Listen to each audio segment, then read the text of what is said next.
বিসমিল্লাহির রহমানির রহিম। আজকে দেখব হচ্ছে মুভিং অ্যাভারেজ দিয়ে কীভাবে ট্রেড করা যায়। মুভিং অ্যাভারেজ হচ্ছে একটা ডাইনামিক সাপোর্ট অথবা একটা রেসিস্টেন্স লেভেল, এটা ডাইনামিক বলা হয়। যখন মুভিং অ্যাভারেজটা আসলে প্রাইজের প্রত্যেকটা ক্যান্ডেলের অ্যাভারেজ দিয়ে তৈরি করা হয়। মুভিং অ্যাভারেজ লাইনটা ক্রিয়েট হয়। এটাকে আমি লাল কালার করে দিই, এটা ইয়েলো আছে, এটাকে আমি রেড করে দিই। দেখেন এই রেডটা হচ্ছে আমার 100 মুভিং অ্যাভারেজ। দেখেন 100 সিম্পল, ঠিক আছে 100। আর হচ্ছে হলুদ কালারটা হচ্ছে আমার 200 মুভিং অ্যাভারেজ সিম্পল। 100 আর হচ্ছে 200। দেখেন মার্কেটটা বর্তমানে এই জায়গায় আসলো, মুভিং অ্যাভারেজকে ব্রেক দিল। ব্রেক দেওয়ার পর চিন্তা হচ্ছে যে যখন মার্কেটটা 100কে ব্রেক দিল, তখন আমার মানে চিন্তা থাকবে হচ্ছে যে কখন মার্কেট 200কে ব্রেক দেয়। 200কে ব্রেক দিল, এই যে দেখতেই পাচ্ছেন মার্কেট 200কে ব্রেক দিল। আপনাদের একটু আগে দেখাই, এই যে মার্কেটটা এখান থেকে 100কে ফার্স্ট টাইম 100কে ব্রেক দিল। 100কে ব্রেকটা দেওয়ার পর সেটা আমি কালারটা চেঞ্জ করে দিই। কালার দেওয়া যায় কোন কালার? সবুজ কালারটাই দিই।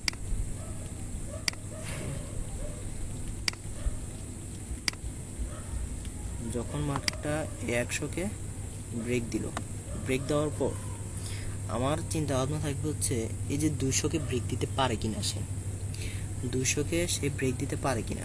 মার্কেট এখান থেকে আবার উপরের দিকে একটু উঠলো, উঠার পর সে 200কে ব্রেক দিল। আমার এন্ট্রি কিন্তু আমি এদিক থেকে নিব না। আমার চিন্তা ভাবনা হবে যত উপরের থেকে আমার এন্ট্রিটা নেওয়া যায়। এই যে ব্রেক আমি পাইছি, আমার যত উপরের থেকে আমার দেওয়া যায়। এখান থেকে মার্কেট আবার রিটেস্ট করার জন্য উপরে আসলো। যখন মার্কেটটা এখানে আসলো, যখন মার্কেটটা এই যে 200তে এসে টাচ করছে, 200তে এসে যখন টাচ করছে, তখন 200তে এসে যখন টাচ করছে, তখন আমার চিন্তা ভাবনা হচ্ছে যে এই যে 100 যে মুভিং অ্যাভারেজটা, 100 মুভিং অ্যাভারেজটা কিন্তু এর সনিকটে, খুবই নিকটে, বেশি দূর না, অল্প একটু এখান থেকে কতটুকু, এই যে এতটুকু জায়গা। এখন এতটুকু জায়গা আমি দেখবো সে 100 মুভিং অ্যাভারেজকে আবার টাচ করতে পারে কিনা। টাচ করতে পারে নাই। এখানে অল্প ধরেন 10-15 পিপসের জন্য এখানে টাচ করতে পারে নাই, এটা কোনো সমস্যা না। এখান থেকে আমি একটা সেল এন্ট্রি নিতে পারি। যখন আমার ব্রেকআউট হয়েছে, প্রথম ব্রেকআউটের পর প্রথম মার্কেটটা টাচ করছে, এখান থেকে আমি সুন্দর একটা এন্ট্রি নিতে পারি। আমার চিন্তা থাকবে সর্বপ্রথম এখান থেকে নেওয়ার, এই যে 100 মুভিং অ্যাভারেজ থেকে নেওয়ার। কিন্তু যেহেতু 100 মুভিং অ্যাভারেজকে টাচ করে নাই, তখন আমি 200 থেকে নিয়ে নিব। কতটুকু পর্যন্ত নিব? তো এতটুকু পর্যন্ত নিব। আমার এই যে রিসেন্ট যে একটা লেভেল আছে, ঠিক আছে, এই যে রিসেন্ট যে ধরেন রিসেন্ট লো, এখান পর্যন্ত আমার টিপিটা হবে সেল। রিসেন্ট লো। এখন প্রথমবার টাচ, দেখেন ব্রেকের পরে প্রথম টাচ, আমি একটা সেল এন্ট্রি নিলাম। সেলের টিপিটা হবে এই যে রিসেন্ট লো পর্যন্ত। এখন মার্কেট যখন দ্বিতীয়বার টাচ করলো, কোথায় দ্বিতীয়বার টাচ করলো? আপনি দেখতে পাচ্ছেন যে মার্কেট দ্বিতীয়বার যে এখানে টাচ করছে, ঠিক আছে। দ্বিতীয়বারও আমি ট্রেডে এন্ট্রি নিব না, কারণ প্রথম আমার সিস্টেমটা হচ্ছে যে ব্রেক দেওয়ার পর প্রথম টাচে আমি এন্ট্রি নিতে পারবো। দ্বিতীয় টাচের সময় মার্কেট ব্রেকআউটে থাকে, মানে তার প্রেশারটা সবসময় ব্রেকআউটের দিকে বেশি থাকে। আমি এন্ট্রিটা নিব না। তৃতীয়বার সে টাচ করছে, এখানেও আমি এন্ট্রি নিব না, কারণ মার্কেটটা প্রথমবারের পর থেকে ব্রেকআউটের দিকে থাকে। হ্যাঁ, ব্রেকআউটের দিকে থাকে। আবার এন্ট্রি নেওয়া যায়, তবে সেটা হচ্ছে এক্সপার্ট ট্রেডারদের ক্ষেত্রে, যারা খুবই এক্সপার্ট লেভেলের ট্রেডার তাদের ক্ষেত্রে। তারা যখন দেখবে যে এখানে মার্কেটটা মুভিং অ্যাভারেজকে ব্রেক দিতে পারছে না, মানে মানে তার পক্ষে সম্ভব হচ্ছে না, তখন সেটা সেল নিতেই পারে। ঠিক আছে, একটা সেল নিয়ে সে কিছু প্রফিট করতেই পারে, স্বাভাবিক। তবে সেটা খুবই এক্সপার্ট লেভেলের ট্রেডারদের ক্ষেত্রে, কারণ বিগিনাররা তাহলে না হয় উল্টাপাল্টা ট্রেড করে খুব লস করার সম্ভাবনা থাকে। অবশ্য আমি নিজেও বিগিনার, বেশি এক্সপার্ট না। যখন মার্কেট তৃতীয়বার মতো টাচ করছে, হ্যাঁ, যখন মার্কেট তৃতীয়বার মতো টাচ করছে, যখন দেখা যাচ্ছে যে মার্কেটটা এই মুভিং অ্যাভারেজকে ব্রেক দিতে পারতেছে না, যখন ব্রেক দিতে পারতেছে না, তখন আপনি একটা সেল এন্ট্রি নিতে পারেন। সেল এন্ট্রি আপনি নিতে পারেন, কিন্তু সেটার প্রফিটটাও হবে এই যে আপনার রিসেন্ট লোয়ার লো, যে রিসেন্ট লোয়ার লো পর্যন্ত, তার রিসেন্ট লোয়ার লো পর্যন্ত হবে। ঠিক আছে, রিসেন্ট লোয়ার লো সবসময় টিপি এসএল বসানোর সময় চিন্তা করবেন যে আমার recent lower low, recent higher high বা রিসেন্ট লো, রিসেন্ট হাই কোথায় আছে, এই লেভেলগুলোতে টিপিগুলো বসাবেন। আর রিস্ক ম্যানেজমেন্ট এসএল বসানোর সিস্টেমটা আসলে আমি অত ভালো জানি না, ওটা পরে হয়তো বা টিউটোরিয়াল করব। এই যে এখানে, আর এই যে মার্কেট যখন চতুর্থবারের মতো এই জায়গায় টাচ করলো, যখন মার্কেট চতুর্থবারের মতো টাচ করলো এই জায়গায়, পুরা দমে কি করছে, মার্কেট ফুলভাবে একটা ব্রেক দিছে, দেখতে পারতেছেন, এটা ব্রেক দিছে। ব্রেক দেওয়ার পরে সে এখন ব্রেক দেওয়ার পর এখানে আমার চিন্তা ভাবনা থাকবে, এরপরের চিন্তা ভাবনা থাকবে এই যে হলুদ মুভিং অ্যাভারেজ 200 মুভিং অ্যাভারেজ থেকে সে ব্রেক দিতে পারে কি না। ব্রেক দিতে পারে নাই, দেখছেন, ব্রেক দিতে সে পারে নাই, সে মার্কেট এখান থেকে আবার পড়ে গেছে। যদি সে ব্রেক দিত তাহলে আমি এখান থেকে একটা বাই নিয়ে নিতাম, হ্যাঁ, কিন্তু সে এখানে ব্রেক দিতে পারে নাই, তাই আমি এখানে বাইও নিই নি, সেলও নিই নি। মার্কেট সে এখান থেকে আবার এদিকে পড়ে গেল, পড়ে যাওয়ার পর মার্কেট আবার এখান থেকে উঠলো, কতটুকু পর্যন্ত উঠছে, এতটুকু পর্যন্ত উঠছে। এখন আমার চিন্তা ভাবনা হচ্ছে যে আবার মার্কেট এই 200 মুভিং অ্যাভারেজটাকে ব্রেক দিতে পারে কি না। ঠিক আছে, মার্কেট আবার পড়লো, আবার এটাকে টেস্ট করে উঠলো, দেখছেন, মার্কেট কিন্তু এখানে একটা ব্রেক দিছে। ঠিক আছে, যে আপনি যদি দেখেন যে এই লেভেলটাতে, এই যে এই ক্যান্ডেলটাতে মার্কেট ব্রেক দিছে, এই ক্যান্ডেলও কনফার্মেশন নাই, এই ক্যান্ডেলও কনফার্মেশন নাই, এই যে এই ক্যান্ডেলে কনফার্মেশন নাই, এই ক্যান্ডেলে কনফার্মেশন দিছে। কারণ এই ক্যান্ডেলে যে দেখতেছি যে মানে যে এই মানে কি বলবো, যে ল্যাসটা দেখতেছি, বা এটাই কি বলে, মানে যে প্রাইজের যে রিজেকশন যতটুকু রিজেকশন, এই যে রিজেকশনটা কিন্তু 200 mA তে টাচ করা আছে। হ্যাঁ, তাহলে এটা আমার জন্য কনফার্মেশন না। কনফার্মেশন হচ্ছে আমার এই ক্যান্ডেলটা, যেটা মুভিং অ্যাভারেজের সাথে কোনো প্রকার সংস্পর্শে নাই, এই ক্যান্ডেলটা হচ্ছে আমার জন্য একটা কনফার্মেশন। ঠিক আছে, যখন কনফার্মেশনটা আমাকে দিল, হ্যাঁ, তখন আমি দেখব যে আমার এই মার্কেটটাতে কোনো রিসেন্ট হায়ার হাই অথবা রিসেন্ট মানে যে হাই অথবা রিসেন্ট লো আছে কিনা। যদি আমি দেখি, এটা ক্লোজ করে দিই, এটা কোথায় ক্লোজ, এই যে যদি আমি দেখি, দেখেন এই যে আমি যদি এখানে বসাই, দেখছেন, এই যে আসছে, এখানে একটা ভালো একটা হাই আছে, যে এটা কিন্তু একটা সাপোর্ট লেভেল, সরি, এখানে কিন্তু মার্কেটের জন্য এটা এখন একটা রেসিস্টেন্স লেভেল হয়ে গেছে। ঠিক আছে, দেখতে পাচ্ছেন মুভিং অ্যাভারেজে ব্রেক দিছে, মানলাম মুভিং অ্যাভারেজে ব্রেক দিছে, এখন একটা বাই প্রেশার ক্রিয়েট হইতে পারে, ঠিক আছে, বাই প্রেশার ক্রিয়েট হইতে পারে, কিন্তু সে এই যে আমার এই রেসিস্ট্যান্স লেভেলটা এটাকে কিন্তু সে ব্রেক দিতে পারে নাই, মার্কেট এখান থেকে আবার পড়ে গেছে। যদি দেখেন মার্কেট এখান থেকে আবার পড়ে গেছে, পড়ে গেছে এখান থেকে, এই যে পড়ার থেকে মার্কেট একটা বিগ প্রেশার নিয়ে মুভিং অ্যাভারেজ সহ এবং এই যে আমার trade line, sorry resistance level থেকে আমাকে ব্রেক দিছে এই যে এখানে। এখন আমি দেখব যে এই প্রাইসটা আবার এখানে কি রিটেস্ট করে কিনা। দেখছেন ব্রেক দিয়ে এখানে তো মার্কেটটা উঠে গেল। একটা মিনিট,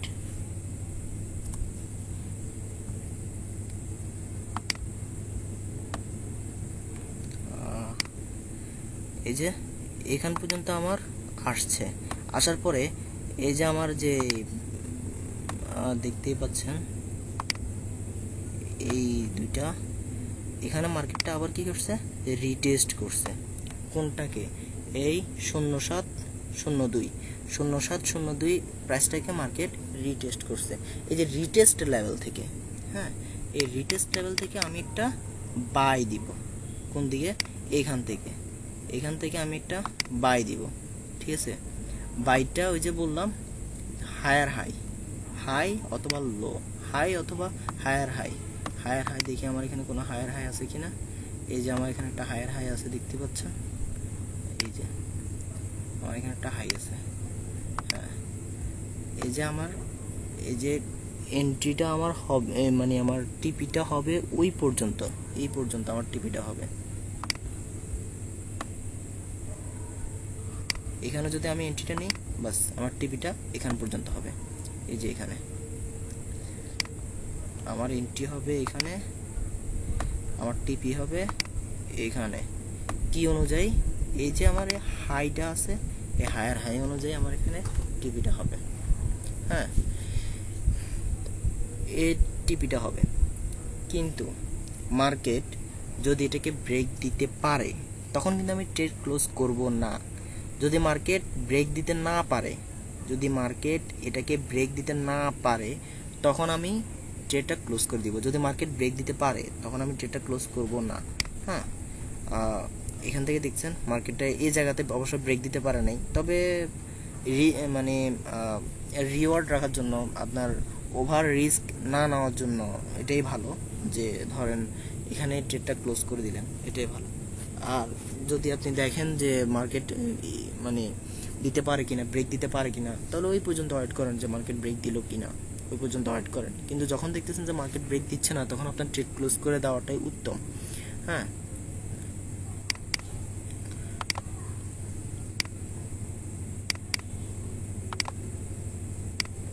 আচ্ছা, এরপর আমার প্রাইসটা হচ্ছে এখানে, এই যে আমার প্রাইস এখানে। এখন এখান থেকে মার্কেট আবার আসছে 100কে ব্রেক দিল, 200কে ব্রেক দিল, যদিও 200টা অনেকক্ষণ মার্কেট স্টে করছে, ব্রেক দেওয়ার ট্রাই করছে, আসছে উঠে গেছে, আবার আসছে উঠে গেছে, আবার আসছে উঠে গেছে। এখানে একটা ব্রেক দিছে, দেখেন এখানে কিন্তু একটা ব্রেক দিছে। এখন মার্কেটটা কিন্তু 100কে ব্রেক দিয়ে আসার পর 200কে অনেক চেষ্টা করছে যে ব্রেক দিতে অনেক চেষ্টা করছে। অনেক চেষ্টা করার পর দেখেন, আমি যদি একটু ঝুম করি তাহলে দেখতে পারবেন, এই দেখেন মার্কেটটা এই একবার ট্রাই করলো, আবার উঠে গেল, দুইবার ট্রাই করলো, তিনবার, চারবার, আবার উঠে গেল, আবার 6বার, 7বার, 8বার, এভাবে অনেকবার ট্রাই করছে। অনেকবার ট্রাই করার পর সে এই যে এইখানে একটা কনফার্মেশন দিছে, এই যে এই ক্যান্ডেলটা দেখতে পারতেছেন অবশ্য, এই যে এখানে একটা রেড ক্যান্ডেল মুভিং অ্যাভারেজের সাথে লাগানো নেই, এরকম একটা দিয়ে সে সেল কনফার্মেশন দিছে। দেওয়ার পর দেখেন সেল কনফার্মেশন দিছে, দেওয়ার পর সে আবার প্রাইসটাকে কি করছে, রিটেস্ট করছে। দেখতে পাচ্ছেন এই যে এই জায়গায়, একটা মিনিট,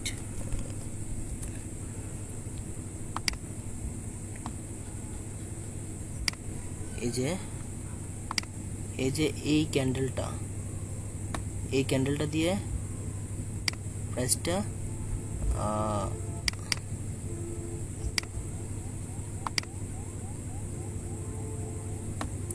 দেখতে পাচ্ছেন, এই ক্যান্ডেলটা দিয়ে প্রাইসটা কি করছে, কনফার্মেশন দিছে। কারণ এই ক্যান্ডেলটা মুভিং এভারের সাথে লাগানো নেই, মুভিং এভারের সাথে কোনো প্রকার সংস্পর্শে নেই। এটা হচ্ছে যে কনফার্মেশন দেওয়ার পর, সরি এটা আমি কেটে দিছি অবশ্য, কনফার্মেশন দেওয়ার পর আমাকে এই যে এখানে আমাকে মার্কেট রিটেস্ট দিছে। হ্যাঁ, মার্কেট এখানে আমাকে রিটেস্ট দিছে, আবার মার্কেট কিন্তু এই জায়গাতে আমাকে আবার রিটেস্ট দিছে। রিটেস্ট দেওয়ার পর দেখেন, যদি আমি এখানে ট্রেডের এন্ট্রিটা আমি এই যে এখান থেকে নিব, এই যে প্রথম বুল ক্যান্ডেলটা, যে সাদা বুল ক্যান্ডেলটার ভিতর দেখতেছেন প্রাইসের সাথে লাগছে, ওইখান থেকে নিব।